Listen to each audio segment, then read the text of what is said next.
ವಿಜಯಪುರ ಗ್ರಾಮೀಣ ಪೊಲೀಸ್ ಠಾಣೆಯಲ್ಲಿ ದಿನಾಂಕ 14/4/2026 ಮಧ್ಯಾಹ್ನ 3 ಗಂಟೆಗೆ ಒಂದು ಕೊಲೆ ಪ್ರಕರಣ ದಾಖಲಾಗಿರುತ್ತೆ.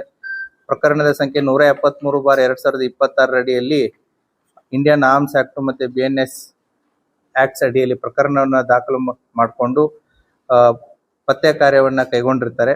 ಅವತ್ತಿನ ದಿನ ರಾಜು ಬಾಪು ಕರೆ ಅನ್ನುವಂತ 42 ವರ್ಷದ ವ್ಯಕ್ತಿಯನ್ನ ಆತನ ಊರಾದಂತಹ ಗೋಲ್ಡನ್ ದೊಡ್ಡಿ ಇಂತ್ರ ಅವನು ವಿಜಯಪುರ ಸಿಟಿಗೆ ತನ್ನ ತಾರ್ ಜೀಪ್ ನಲ್ಲಿ ಬರ್ತಾ ಇರಬೇಕಾದ್ರೆ ಅಲಿಯಾಬಾದ್ ಇಂಡಸ್ಟ್ರಿಯಲ್ ಏರಿಯಾದ ಹತ್ರ ಒಂದು ಟಿಪ್ಪರ್ ನಲ್ಲಿ ಬಂದ್ಬಿಟ್ಟು ಮೊದಲು ತಾರ್ ಜೀಪ್ಗೆ ಡಿಕ್ಕಿ ಹಾಯಿಸಿ ಆತ ಯಾವಾಗ ಸತ್ತಿಲ್ಲ ಅಂತ ಗೊತ್ತಾಗುತ್ತೆ ತಳಗೆ ಇಳಿದ್ಬಿಟ್ಟು ಮತ್ತೆ ಕಲ್ಲಿನಿಂದ ಮಾರಣಾಂತಿಕವಾದಂತಹ ಹಲ್ಲೆಗಳನ್ನ ಮಾಡಿ ತಮ್ಮಲ್ಲಿದ್ದಂತ ಕಂಟ್ರಿ ಪಿಸ್ತೂಲ್ಗಳನ್ನ ಬಳಸಿ ಗುಂಡು ಹಾರಿಸಿ ಆ ವ್ಯಕ್ತಿಯನ್ನ ಕೊಲೆ ಮಾಡಿ ಅಲ್ಲಿಂದ ಪರಾರಿಗೈದಿರ್ತಾರೆ.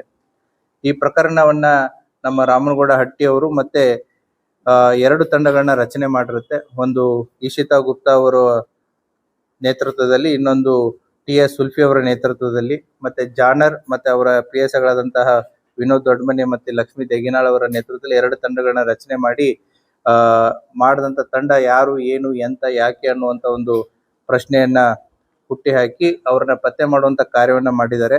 ಅದರಲ್ಲಿ ಒಟ್ಟು 6 ಜನ ಆರೋಪಿತರನ್ನ ಬಂಧಿಸಿದ್ದಾರೆ. ಅದರಲ್ಲಿ ಕಾನ್ಸ್ಪಿರಸಿ ಮಾಡಿದಂತಹ ಅಬುಷಾ ಕೊಡ್ಲೇಕರ್ ಆರೋಪಿ ನಂಬರ್ 1. ಅದೇ ರೀತಿ ಟ್ರಕ್ ಡ್ರೈವರ್ ಆದಂತಹ ಅಭಾಷ್ಯ ಬಾಳು ಮಾನೆ, ವಾಗೀಶ್ ಪೋಲ್, ಜಾಲಿಂದರ್ ಮಲ್ಲಾರಿ, ಖಂಡೂಬಾ ತಾಂಬೆ, ಮುರುಗು ಹಾಕೆ ಇವರು ಎಲ್ಲರನ್ನೂ ಕೂಡ ಅಲ್ಲೇ ಪಾಂಗ್ರೂನ್ ದೊಡ್ಡಿ ಮತ್ತೆ ಮಾನೇನ್ ದೊಡ್ಡಿ ಎಲ್ಲ ಅಲಿಯಾಬಾದ್ ಸುತ್ತಮುತ್ತ ಇದ್ದವರೆ. ಇವರೆಲ್ಲ ಸಂಬಂಧಿಕರನ್ನೇ. ಈ ಕೊಲೆಗೈದಂತಹ ಎಲ್ಲ 6 ಜನ ಆರೋಪಿತರನ್ನ ಬಂಧಿಸಿದ್ದಾರೆ.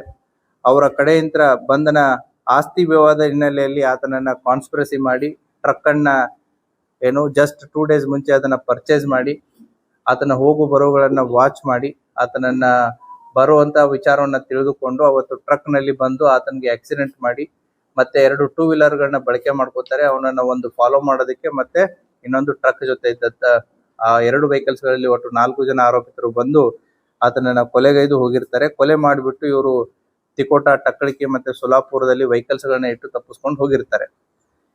ಅವರಿಂತ್ರ ಈಗಾಗಲೇ ನಾವು 2 ಕಂಟ್ರಿ ಪಿಸ್ತೂಲ್ಸ್ ಗಳನ್ನ ಮತ್ತೆ 7 ಮೊಬೈಲು ಮತ್ತೆ ಕೃತ್ಯಕ್ಕೆ ಬಳಸಿದಂತ ಮೋಟರ್ ಸೈಕಲ್ಗಳು, ಟಿಪ್ಪರ್ ವಾಹನ, ಕಾರು ಇವುಗಳನ್ನೆಲ್ಲ ಸೀಸ್ ಮಾಡಿದೆ.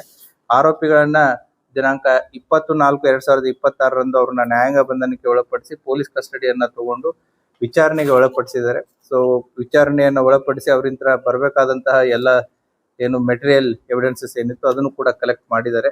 ತನಿಖೆ ಇನ್ನೂ ಮುಂದುವರಿತಾ ಇದೆ.